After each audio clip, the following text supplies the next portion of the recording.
Praise the Lord. ഇന്ന് ഞാൻ സംസാരിക്കാൻ പോകുന്നത് ഒരു പ്രധാനപ്പെട്ട കാര്യത്തിനെ പറ്റിയാണ്. അത് നിങ്ങൾക്ക് പ്രയോജനമെന്നുള്ള ഒരു വിശ്വാസം എനിക്കുണ്ട്. ഇത് പരിശുദ്ധാത്മാവിനെ പറ്റി പറയും. പഴയ നിയമപ്രകാരം പരിശുദ്ധാത്മാവ് നമ്മൾ എടുത്തു കളയും. പക്ഷെ പുതിയ നിയമം അങ്ങനെയല്ല പറയുന്നത്. പ്രത്യേകിച്ചും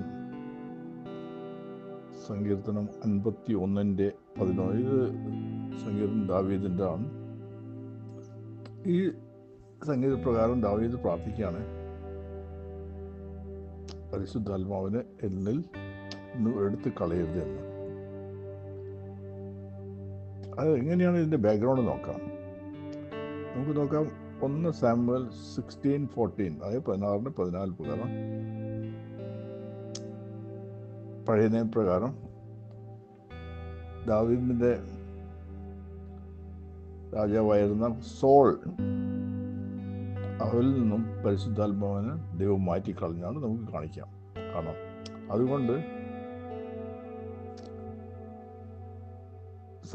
സോൾ അഭിഷിക്തനാണ്, പക്ഷെ ദൈവത്തിന് വിരോധമായി നടന്നതുകൊണ്ട് പരിശുദ്ധാത്മാവിനെ എടുത്തു കളഞ്ഞു. ഈ ഒരു ബാക്ക്ഗ്രൗണ്ടിലാണ് ഈ സങ്കീർത്തനം 51:11 പറയുന്നത്.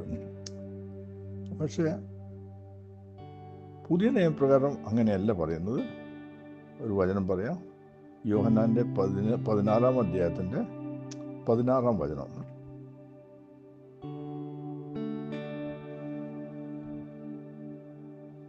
പിതാവിൻ്റെ വാഗ്ദത്തം പരിശുദ്ധാത്മാവ് നമ്മൾ എന്നേക്കും വസിക്കും. ഇത് ഇവിടെ പറയാണ്. നമ്മൾ ദൈവത്തിനെ സ്വീകരിക്കുന്ന സമയത്ത് റോമാലേഖനത്തിൻ്റെ 10:9 വചനപ്രകാരം സ്വീകരിക്കുന്ന സമയത്ത് നമ്മളൊരു പുതിയ ജന്മം ജനിക്കുകയാണ്. ആ സമയത്ത് നമ്മൾ പരിശുദ്ധാത്മാവിൻ്റെ അഭിഷേകത്തിലേക്കാണ് വരുന്നത്.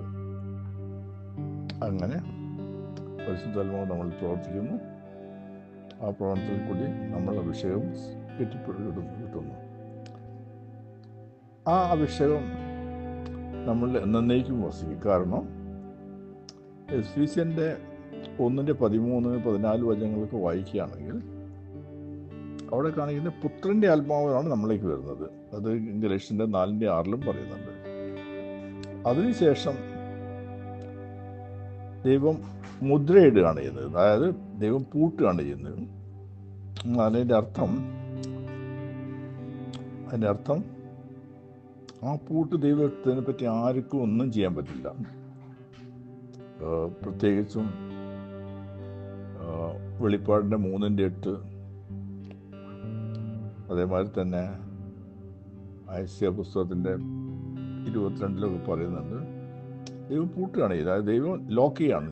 ഈ ലോക്ക് ദൈവം പൂട്ടിയത് ആർക്കും തുറക്കാനും പറ്റില്ല, ആർക്കും എടുത്തു മാറ്റാനും പറ്റില്ല. അതുകൊണ്ട് ഈ പരിശുദ്ധാത്മാവ് നമ്മളിൽ ലോക്ക് ചെയ്തിരിക്കുകയാണ്. അത് നമ്മൾ സീൽ ചെയ്തിരിക്കുകയാണ്. ആ സീൽ ആർക്കും പൊളിക്കാൻ പറ്റില്ല, ദൈവത്തിന് മാത്രമേ പൊളിക്കാൻ പറ്റുള്ളൂ. പക്ഷേ എബ്രായ ലേഖനത്തിൻ്റെ 13:5 നോക്കുകയാണെങ്കിൽ പറയാം, അവിടെ വളരെ ക്ലിയർ ആയിട്ട് എഴുതിയത്, ഞാൻ നിന്നെ ഒരിക്കലും വിട്ടുപോകുകയില്ല, നിന്നെ വേണ്ട എന്ന് വെറുക്കുകയുമില്ല. അതായത് ആ പരിശുദ്ധാത്മാവ് നമ്മൾ ഒരിക്കലും വിട്ടുപോകില്ല എന്നാണ് എബ്രായ ലേഖനത്തിൻ്റെ 13:5 പറയുന്നത്. അത് തന്നെയല്ല, നിന്നെ ഞാൻ ഒരിക്കലും ഉപേക്ഷിക്കില്ല എന്ന് പറയുന്നത്. എന്നേക്കുള്ളതാണ്. അത് ഇറ്റേണലാണ്. നമ്മൾ രക്ഷിക്കപ്പെട്ടത് ഇറ്റേണലായിട്ട്. ഇറ്റേണൽ എന്ന് പറഞ്ഞിട്ടുണ്ടെങ്കിൽ എന്നേക്കുമായിട്ടാണ് രക്ഷിക്കപ്പെട്ടതെന്ന് എബ്രായ ലേഖനത്തിൻ്റെ 9-ാം അധ്യായത്തിൻ്റെ 12 പറയുന്നുണ്ട്. നമ്മളെ രക്ഷ എന്നേക്കുമായിട്ടുള്ളതാണ്. അപ്പോൾ ദൈവത്തിനെ സംബന്ധിച്ചോളം ദൈവം നമുക്ക് തന്നത് പരിശുദ്ധാത്മാവിനെയാണ്, സീൽ ചെയ്തതാണ്. ആ രക്ഷ നമ്മളെ കൂടെ എന്നും ഉണ്ടായിരിക്കും. പക്ഷേ നമ്മൾക്ക് പരിശുദ്ധാത്മാവിനെ ത്യജിക്കാൻ പറ്റും. പ്രത്യേകിച്ചും നമ്മൾ ദൈവത്തിൽ കൂടി നടക്കാതിരിക്കാം.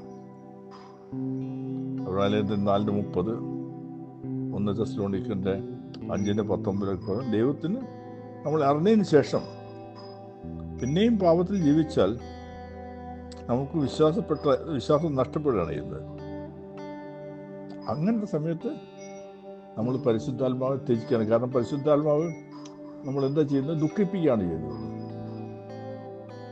വളരെ ക്ലിയറായിട്ട് പറയേണ്ടത്, പരിശുദ്ധാത്മാവിനെ ഒരിക്കലും ദുഃഖിപ്പിക്കരുത്. പക്ഷെ നമ്മൾ ഈ ആക്ഷനിൽ കൂടി, കള്ളുകൂടി, വ്യഭിചാരം, ദൈവവചനത്തിന്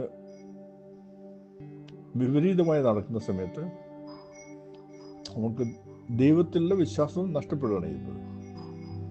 നമ്മൾ പ്രവൃത്തിയിൽ കൂടി പിന്നെയും പഴയ രീതിയിലേക്ക് തന്നെ പോവുകയാണ് ചെയ്യുന്നത്. ആ സമയത്ത് ഇത് കണ്ടിന്യൂ ആയിട്ട് നടന്നുകൊണ്ടിരിക്കുകയാണെങ്കിൽ പരിശുദ്ധാത്മാവ് നമ്മൾ വിട്ടുപോകും. കാരണം പരിശുദ്ധാത്മാവിനെ നമ്മൾ ദുഃഖിപ്പിക്കുക. നമ്മൾ എന്ത് ചെയ്തിട്ടുണ്ടെങ്കിലും ദൈവഹിതത്തിനല്ലാതെ ചെയ്തിട്ടുണ്ടെങ്കിൽ പരിശുദ്ധാത്മാവ് ദുഃഖിക്കും. ആ പരിശുദ്ധാത്മാവ് നമ്മൾ ദുഃഖിച്ചിട്ടുണ്ടെങ്കിൽ പിന്നെ നമുക്ക് ആ പരിശുദ്ധാത്മാവ് ഉണ്ടാവില്ല. അങ്ങനെ നമ്മൾ തന്നെയാണ് ത്യജിക്കുന്നത്, ദൈവമല്ല എടുക്കുന്നത്. ഇത് വാക്യത്തിൽ കൂടി നമുക്കൊരു പുതിയ ഉടമ്പടിയാണ് ദൈവം തന്നുള്ളത്. അതിന് യാതൊരു മാറ്റം ഉണ്ടാവില്ല. പക്ഷെ ഇത് സ്ഥിരീകരിക്കുന്നത് വേണമെങ്കിൽ യാക്കൂബിൻ്റെ ലേഖനത്തിൻ്റെ യാക്കൂബിൻ്റെ ലേഖനത്തിൻ്റെ 5-ാം അധ്യായത്തിൽ 17-ാം വചനം 26-ാം വചനമൊക്കെ പറയുകയാണെങ്കിൽ ഇതിൽ കൂടി നമുക്ക് കാണാൻ പറ്റും. നമ്മൾക്ക് വിശ്വാസത്തിന് പ്രവൃത്തിയും കൂടി വേണം. ആ പ്രവൃത്തി ഇല്ല. നമ്മൾ വിശ്വാസം പറഞ്ഞിട്ട് കാര്യമില്ല, പക്ഷെ പ്രവൃത്തി ഇല്ലല്ലോ. നമ്മൾ പ്രവർത്തിക്കുന്നത് ദൈവവചനത്തിന് വിരുദ്ധമായിട്ടാണ്. ആ ഒരു കാര്യത്തിൽ കൂടി നമ്മൾ തന്നെ ത്യജിക്കുകയാണ് ചെയ്യുന്നത്. അല്ലാതെ ദൈവം ഒരിക്കലും തന്നത് തിരിച്ചെടുക്കില്ല, മാറ്റി പറയില്ല. കാരണം ഈ പുതിയ നിയമം ഒരു ഉടമ്പടിയാണ്, രക്തത്തിൽ ചെയ്ത ഉടമ്പടിയാണ്. അത് ആരുടെ രക്തത്തിൽ? ക്രിസ്തുവിൻ്റെ തിരുരക്തത്തിൽ ചെയ്ത ഉടമ്പടിയാണ്. അത് യാതൊരു മാറ്റം വരാൻ പോകുന്നില്ല.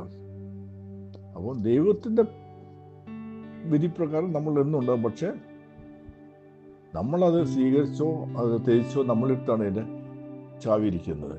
അപ്പം നമ്മൾ പരിശുദ്ധാത്മാവ് നമ്മൾ വിട്ടുപോകും. ഇതൊന്ന് വെളിപ്പെടുത്തുമെന്ന് എനിക്ക് തോന്നി.